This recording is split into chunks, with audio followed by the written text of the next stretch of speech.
All right, so before you start to judge this video based on the title, let me get through some of this, and I think something may hit you like it hit me. Like, it seems like everywhere we turn, we hear about outsourcing this and VA that. Now, to all my friends who run these VA companies or the outsourcing, offers, this has nothing to do with downplaying those offers. There's a lot of VA offers or VA companies out there that do amazing work. This has nothing to do with that literally as much as it has to do with the mentality that I think you will walk away from this video and say, wow, that part makes a lot of sense. So here's what I mean. I was talking to an agent that I have been literally working with for a long time, from brand new agent to he will earn about $350,000 in income this year, and he's been doing it for about 3 years. So we've added about $100,000 a year to his income. His big hang up was the idea of taking the money that he's earned and reinvesting that into the business as leverage to allow him to do more of what he's really good at. You may be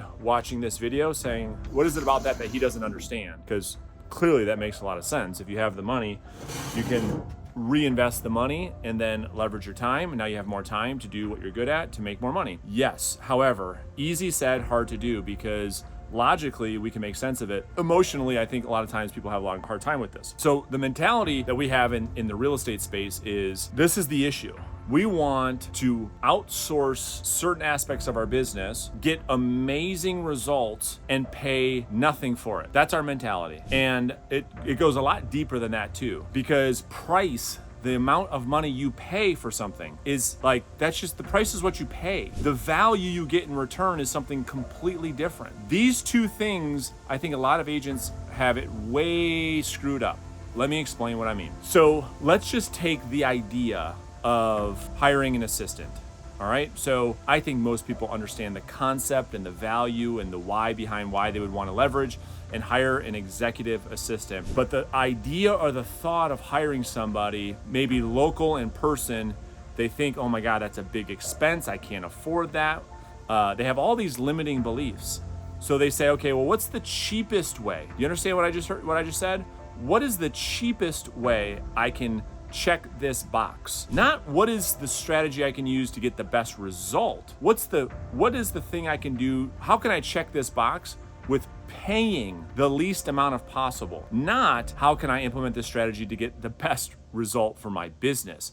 Massive difference. And let's go even deeper. So as an example, most agents, most of the time, say, all right, I'm gonna go the cheapest route because I've been told that I should have a transaction coordinator, I should have an assistant. Ooh, I can outsource that at a VA and pay $4 or $5 an hour. That's obviously the best thing I can do. They get this VA, and sometimes it works. I won't downplay it, like I said at the beginning of this video. Most of the time, agents aren't happy with the service. It takes them a lot more time.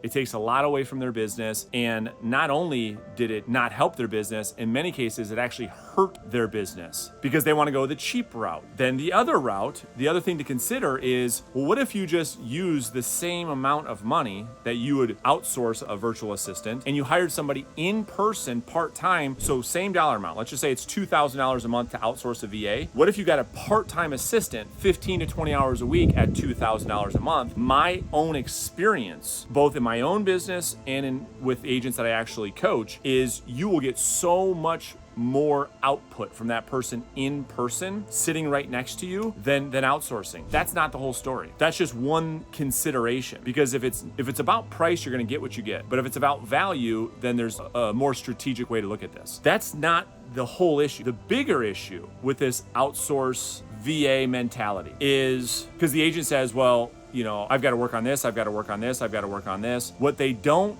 often understand is the work they have to do is on themselves. They have to fill their own glass, because anytime they go to outsource anything, I don't care if it's a VA or in person, the major problem with this mentality is, oh, let me just throw as little dollars at this problem as possible and think that magically my problems will be solved, when the real problem is themselves. So before you even hire anybody, before you even think to outsource in person, out of the country, overseas, whatever, how do we create a world where you develop yourself as a leader, where you have systems and processes in place so that it increases the likelihood of whatever decision you make, whether that be a VA or somebody in person, that the likelihood of that endeavor, the success of that endeavor, increases dramatically. Because here's the major problem and why I'm making this video. Agents, they say to me all the time, well, I've tried to hire a VA. I've tried to hire an in-person assistant. It doesn't work. Well, that's a finger pointing victim mentality. What's not working is the person in the mirror, because they don't understand the rubber band effect. They don't understand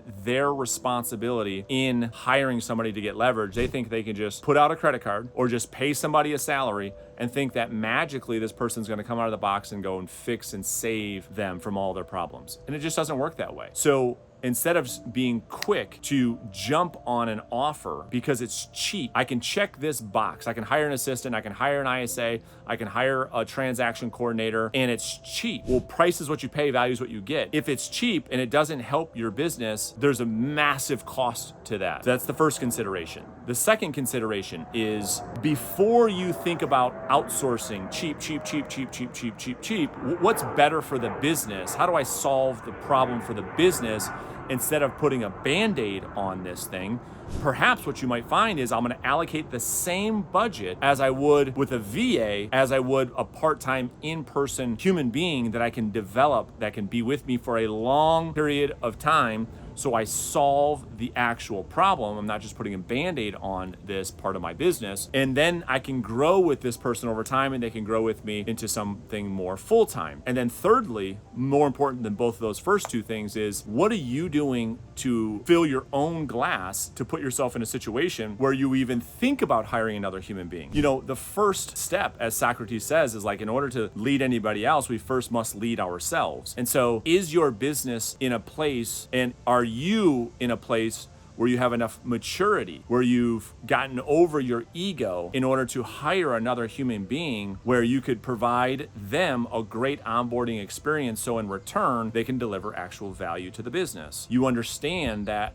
through hiring somebody, that the business, of course, is going to take 2 or 3 steps back to take 10 steps forward. That's the rubber band effect. And you have a plan. It isn't that you hire somebody with the expectation that day one, they've got your entire business figured out, and if they don't get this thing figured out in a week and a half, I'm going to fire them. And I've tried that before. Nobody can do it like me. Let me just go outsource it because it's cheap. That's the mentality I'm talking about.